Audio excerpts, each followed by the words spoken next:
미국 뉴욕 증시는 추수감사절을 하루 앞두고 주요 기술주의 급락세가 다소 진정은 됐습니다만 결국 혼조로 마감했습니다. 유가는 미국 원유 재고가 늘었다는 소식에도 어제 크게 하락한 데 따른 저가 매수세가 들어오면서 조금 반등했습니다. 자세한 이야기 김영규 기자와 나눠보겠습니다. 김 기자, 네. 우선 오늘 새벽 뉴욕 증시 어떻게 마감했나요? 네, 오늘 뉴욕 증시 3대 주요 지수는 상승으로 마감하는 듯 하다가 막판에 다우지수가 하락으로 반전하면서 혼조로 마감했습니다. 다우지수는 0.95포인트 내리면서 아주 작은 하락폭을 보였고요. 나스닥과 S&P 500 지수는 모두 올랐습니다. S&P 500은 0.3% 올랐고요. 나스닥은 1% 조금 안 되는 상승폭 보였습니다.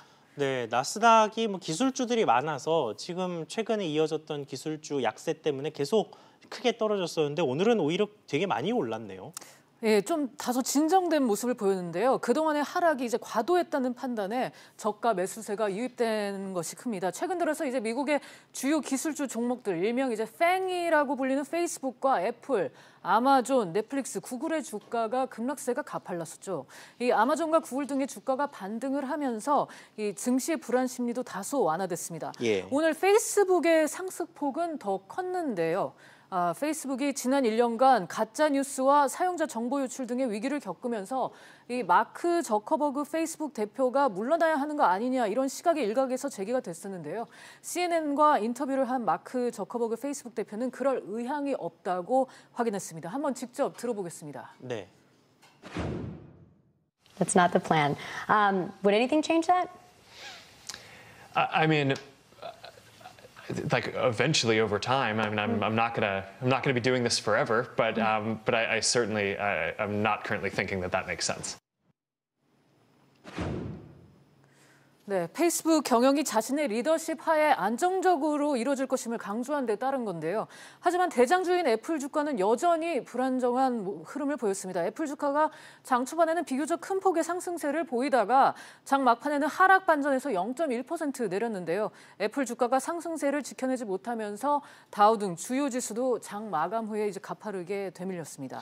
네, 이 무역 갈등과 관련된 우려도 지속적으로 컸었는데 미국과 중국의 무역 협상 관련해서도 좀 소식이 엇갈려서 나왔죠. 네, 이 미국 무역 대표부가 어제는 이제 기술 이전 그리고 지식 재산권, 그다음에 혁신에 관련된 중국의 정책 관행에 대한 업데이트 이런 제목의 보고서를 통해서 중국의 무역 관행을 지적했습니다. 그런데 이 홍콩의 영자신문 사우스차이나 모닝포스트에서는 좀 다른 분위기의 보도가 하나 나왔는데요. 예. 다음 달 1일 열릴 예정인 이제 도널드 트럼프 미국 대통령과 중국의 시진핑 국가주석 간의 정상회담에 피터 나바로 백악관 무역정책국장을 참석시키지 않을 것이라고 익명의 소식통을 인용해서 보도를 한 겁니다. 그동안 이제 나바로 국장은 대표적인 무역협상 강경파로 꼽혀왔었죠. 예. 이 미국이 중국과의 이번 회담에서 뭔가 진전을 이루고자 한다 이런 의지가 반영된 거 아니냐 이런 분석이 나옵니다. 앞서 백악관이 나바로 국장의 대외 활동을 제외하기로 했다 이런 소식도 전해진 바가 있는데요. 만약에 나바로 국장이 이번 정상회담에 동석을 하지 않는다면 그런 소식을 확인해 주는 셈이 될 것 같습니다. 네, 어제 크게 폭락했던 유가 움직임은 오늘 어땠습니까? 네, 어제 이제 6% 넘게 폭락했던 원유 가격도 이제 반등을 했는데요. 역시 이제 그동안의 급락세가 과도했다는 시각에 따른 저가 매수세가 유입됐습니다. 또 예. 연료 수요를 확인이 된 것이 이제 상승 압력으로도 작용이 됐는데요. 미국 에너지정보청이 지난주 미국 원유 재고가 485만 배럴 늘었다고 밝혔습니다. 시장 예상치보다 2배 이상 많은 규모인데 이 원유 재고와는 달리 이제 정유 재고 쪽이 재고가 많이 감소를 했습니다. 이 휘발유 재고가 130만 배럴 감소했고 정제유 재고가 8만 배럴 줄었습니다. 이 정유 설비 가동률도 92.7%로 시장 예상보다 높았는데 이런 것들이 이제 원유 수요 증가 기대감을 커지게 하면서 유가를 끌어올리는 요인으로 작용을 했습니다. 네. 다만 도널드 트럼프 미국 대통령이 또 트위터에 국제유가 인하에 대해서 언급한 게 이 유가의 상승폭을 제한시켰는데요.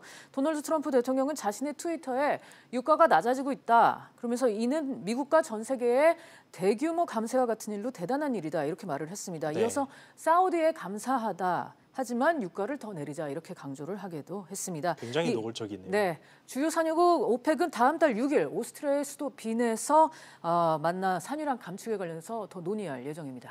네, 김 기자 이야기 잘 들었습니다.